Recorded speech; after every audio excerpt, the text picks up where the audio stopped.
Welcome to another biblically based look into today's news from Christian Voice New Zealand. Now here's Mike Bain. You know, there's so much to say about what's happening in New Zealand at the moment. It's hard to decide where to start. So today I'm going to make a start with a word from Psalm 33. Blessed is the nation whose God is the Lord. Now, to be blunt, New Zealand is no longer deemed to be a Christian nation, and God is nowhere to be seen. Therefore, it's not blessed. When a nation forgets God, there is judgment. Many Kiwis who came home during the pandemic are now back on the plane heading away because it's no longer the simple utopia it was. Many will look to the pandemic as the catalyst for the decline, but it was happening before that. Just go back and watch what was our flag post presentation, When a Nation Forgets God, and you'll see that we're talking about the slide towards secularism this country had taken even back then. Today I look back at the pandemic. Many pundits are echoing the World Economic Forum's Great Reset agenda. Now, I'm not going to talk about the agenda for a one world government. That's a discussion for another day. But I believe over the last 2 years a reset of this nation has happened.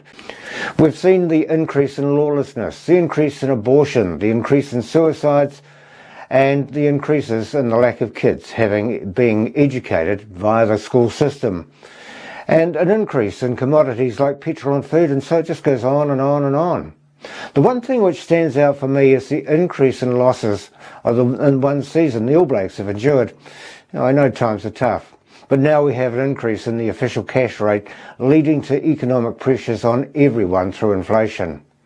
Now, I don't want to turn this into a rant about how useless the current government is. I'll let that speak for itself. One of the major issues in this country is the lack of balance from the media. Now, recently I watched a YouTube presentation of an explanation of the proposed three waters recorded at the Warkworth Town Hall. You may have seen it for yourself because it's doing the rounds. It was obvious the speaker was trying to whip his audience into a frenzy but failed to do so.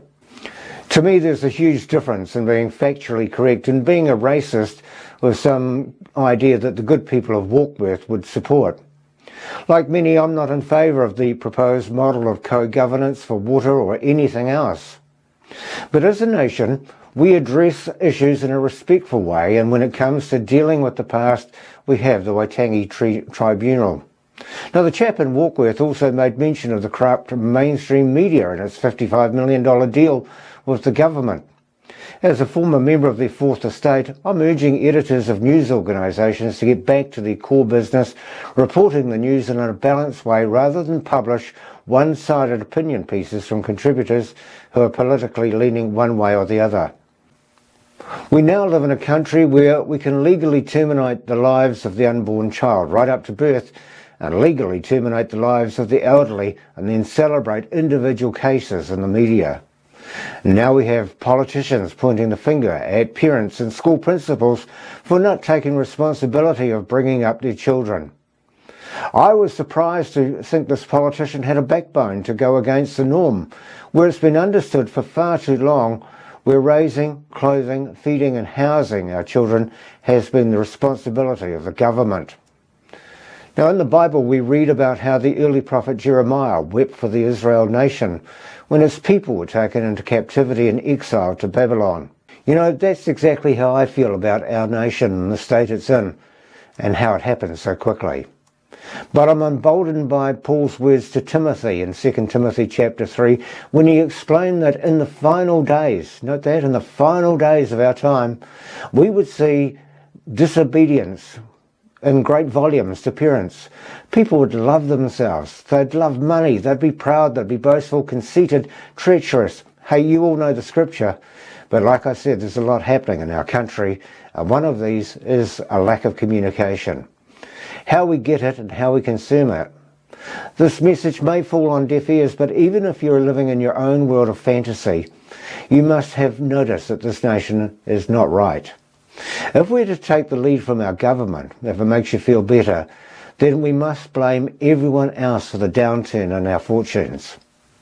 Like the politician who pointed to parents to take responsibility for the upbringing of our children, each of us must take personal responsibility for the way we think and how we treat others and for the culture that this country has.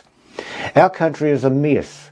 We've rejected God in favour of secularism, and we've allowed the evils of this world to infiltrate our minds, our homes and our culture. We need to be the gatekeepers of who we allow to influence our minds and those of our children. You know, we allow fake news, conspiracy theories, pornography and all sorts of misinformation to come into our homes via the internet. Now, Paul warned the perpetrators of such things, and their products are the kind who worm their ways into homes and they gain control of gullible minds. And these minds are already loaded down with sins and they're swayed by all kinds of evil. If we want to see a change in this country, we as New Zealanders need to put Christ back on the throne. Well, how do we do that? We put Christ back on the throne of our hearts and our conscience. We put Christ back on the throne of our families, as much depends on us. We get back to our right biblical place, and we put Christ on the throne of law and order and political order, as much depends on us. As much as we can, we must push back against the darkness. Thank you for watching. Help us to spread this message by sharing it with your own network.